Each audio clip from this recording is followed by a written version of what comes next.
Targetga pul sug'urishni bas qiling.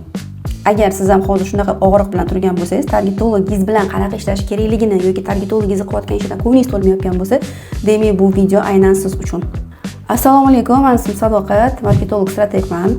6 yildan beri marketing yo'nalishida ishlayman va mana shu vaqt mobaynida bir nechta bizneslarni noldan to natijagacha olib chiqqanman. Hozirgi kunda ko'pgina biznesmenlarning og'rig'i bu targetologim bekorga havoga pul sarflayapti va menimcha meni aldayapti deb o'ylashligi yoki kelayotgan lidlarning sifatsizligi yoki kelayotgan murojaatlarda bironta ham sotuv bo'lmayotganligi. Bu nimadan dalolat? Bu har doim ham targetologingiz xato qilyapti, nastroykada noto'g'ri joylar bor degani emas. Bu siz boshidan targetologingiz bilan to'g'ri kelishib olmagansiz va bir-birlarini to'g'ri tushunmagansizlar yoki sizda aynan shu target savodxonligi biroz bo'lsa ham yetishmayapti deganlik.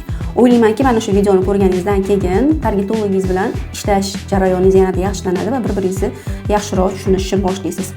Targetologga birinchi beriladigan savol bu bizni natijani nimaga qarab baholaymiz deb aytiladi. Targetolog javobi shu vaqtda qanaqa bo'lishi kerak? Har doim tajribali targetolog sizga axvatga yoki prosmotrga yoki bosilayotgan layklarga qarab baholaymiz degan bo'lmaydi, chunki target asosan sotuvga xizmat qiladigan instrument hisoblanadi. Sotadigan instrument emas, aynan sotuvga xizmat qiladigan instrument va sizni potensial mijozingizga sizni mahsulotingizni ko'rsatib ikkalovining o'rtalarida ko'prik qurib beradigan instrument hisoblanadi. Ana shunaqa vaqtda optim targetolog nima deb aytadi? Biza CTL ga, ya'ni bitta lidda tushayotgan narxiga, undan tashqari roamingga, ya'ni targetga sarflanayotgan, marketingga sarflanayotgan pulni qanchalik oqlanayotganligiga va konversiyaga qarab baho beramiz degan javobni berishi kerak. Shu o'rinda bitta narsani aytib o'taman. Targetolog ishga oldim, unga pul beryapman, hammasini o'zi qilish kerak deb o'ylayotgan bo'lsangiz, bu sizning xatoyingiz hisoblanadi. Chunki bu komandli ish 50% sizdan va 50% targetologdan bo'ladigan harakatlar natijasi hisoblanadi o'zi aslida. Birinchi savolga javob qanaqa bo'lishini eshitdingiz. Endi ikkinchi savolim shunday iboratki, sizni ishingiz natijali bo'lishi uchun mendan nima harakatlar kerak yoki men nima qilib berishim kerak degan savolni berishingiz kerak. Shunaqa payt targetolog sizdan so'rashi mumkin. Menga посадочный странitsani bering, men bitta ko'rib chiqay dedi. Посадочный stranitsa nima bu? Ya'ni landing bo'lishi mumkin, sayt bo'lishi mumkin, Telegram kanal bo'lishi mumkin yoki odamlar reklamani ko'rgandan keyin qayerga o'tish kerak. Bu xuddi samolyot aeroportga qo'nayotganda yo'lovchilarni qabul qilib oladigan eng birinchi prikosновение, ya'ni mijozni siz bilan to'qnashadigan nuqtasi. Ana shu посадочный stranitsa deyiladi. Agar sizda посадочный stranitsa tayyor holatda bo'lmasa, bu xuddi tozalanmagan uyga yoki tayyor bo'lmagan dasturxonga mehmon chaqirishdek gap. U sizdan birinchi so'raydigan narsasi bu посадочный stranitsa qayerda va u tayyormi degan savolni beradi. Ikkinchisi esa bu murojaatlarga, ya'ni tushayotgan lidlarga, direktga yoki lidga va hokazoga, CRM sistemasiga ulangan formalarga eng birinchi bo'lib kim javob beradi va qanchada javob berishadi. Ya'ni sizdan so'rashi mumkin bo'lgan narsa bu sotuv bo'limingiz shakllanganmi, nechta sotuvchingiz bor va qanaqa holatda, tayyor holatdami yoki yo'qmi. Bu sizdan talab qilish kerak bo'lgan va mumkin emas, umuman shart bo'lgan ikkinchi talabi bo'ladi va siz qilib berishingiz kerak bo'lgan narsa bo'ladi. Va targetolog keyingi so'raydigan narsa sizdan bu konversiya, ya'ni konversiya tushgan lidlarni qanchalik sifatli bo'ldi, qanchasiga sotuv bo'ldi, qaysi gapdan keyin sotuv bo'ldi va qaysi kreativdan keldi bu sotuv degan konversiyani sotuv bo'limidan kim menga beradi degan narsaga qiziqadi. Bu degani targetolog haqiqatda sizni ishingizga nisbatan, sizni savdongizga nisbatan qiziqishi borligi va albatta natijaga qarab harakat qilayotganligini anglatadi. Kreativlarni qanday test qilamiz? Kreativ nimaligini bilsangiz kerak. Bu sizni mahsulotingiz haqida gapirib beradigan video reels, foto yoki yana bir boshqa narsalar bo'lishi mumkin. Mana shu kreativlarni qanaqa test qilamiz? Optimli targetolog har doim siz bilan ish boshlashdan oldin hech qachon garantiya bermaydi. Sababi har bitta biznes o'ziga yarasha unikalligi bor. Sababi sizning mahsulotingiz unikal, bu degani biznesingiz ham unikal va sizning kreativlaringiz ham unikal bo'lishi mumkin. Sizning целевой auditoriyangiz ham xuddi shunaqa unikal bo'ladi.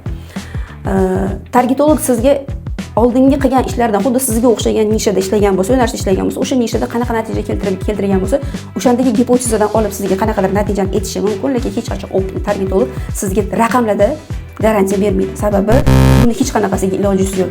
Target algoritmi doim sakraydi, doim o'ynaydi Facebook algoritmi. O'shaning uchun ham optim targetolog hech qachon sakraydigan, даже Mark Zuckerberg o'zi bilmaydigan narsaga targetolog hech qachon javob bermaydi. Men o'zim nechta target yo'nalishida ishlayotgan bo'lsam, men targetlarni o'zim yo'qotgan bo'lsam, shu paytgacha Facebookga imенно Ads Manager degan algoritm bir necha 100 ming marta o'zgargan va har doim yangilik kiritiladi. Shuning uchun ham optim targetolog sizga hech qachon garantiya bermaydi. Va faqatgina aytishim mumkin, 5-6 xil kreativ qilamiz. O'sha 5-6 xil kreativni testoviy rejimda sinaymiz. Ya'ni test qilmasdan turib hech qachon o'qituvchi targetolog ishi boshlanmaydi va o'shandan qaysi biri klikabelniy bo'lgan bo'lsa, ya'ni ko'proq axlat olgan bo'lsa, ko'proq prosmotr bo'lgan bo'lsa, ko'proq odamlar bosib sizni stranичкangizga o'tgan bo'lsa, ana shundan kelib chiqib, o'shandan attalkivаться qilib, keyingi kreativlarni olamiz va qaysi biri ko'proq masshtablashgan bo'lsa, ana o'sha kreativga ko'proq pul sarflaymiz deb aytadi. Ya'ni har qanday o'qituvchi targetolog oldin testoviy rejimda ishlab, undan keyin sizga mana bunday natija bo'lishi mumkin deb natijaga kafolat beradi. Ungacha yo'q. Sizda ham targetologingiz bilan hozir muammo bo'layotgan bo'lsa yoki sotuvlaringizni ko'tarmoqchi bo'lsangiz, hozir danli momentda sizni sotuvlaringiz o'zingizni ko'nglingizdagidek bo'lmayotgan bo'lsa, mahsulotingiz yetarli darajada yaxshi-yu, lekin odamlar uni tushunmayotgan bo'lsa, unda men sizga yaxshi taklifim bor. Menda bir haftada bor yo'q 3 ta joy konsultatsiyaga bo'ladi. Bu konsultatsiyada nimaga erishasiz? Birinchidan sizni polностью o'sha mahsulotingizni, biznesingizni yoki biznesingizda bo'layotgan baland-pastdan hammasini audit qilib chiqamiz. Kontentingizni ham в том числе audit qilamiz. Undan tashqari 3 oylik marketing strategiyangizni tuzamiz. Men sizdan eshitaman, ya'ni siz nima xohlayapsiz va sizning maqsadlaringizga kelib chiqqan holatda sizga polностью 3 oylik kontent strategiyangizni qilib beraman. Audit bilan birgalikda. Bular hammasi bepul bo'ladi.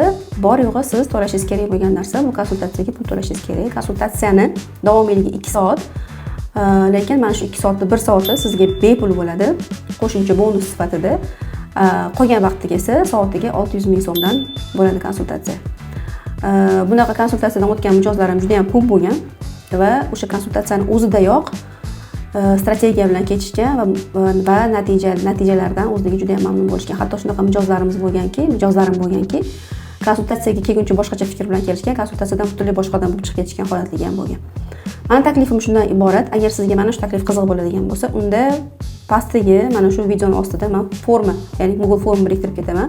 Mana shu Google formani to'ldirib, raqamlarni qoldirsangiz, men o'zim sizga aloqaga chiqaman. Salomat bo'ling.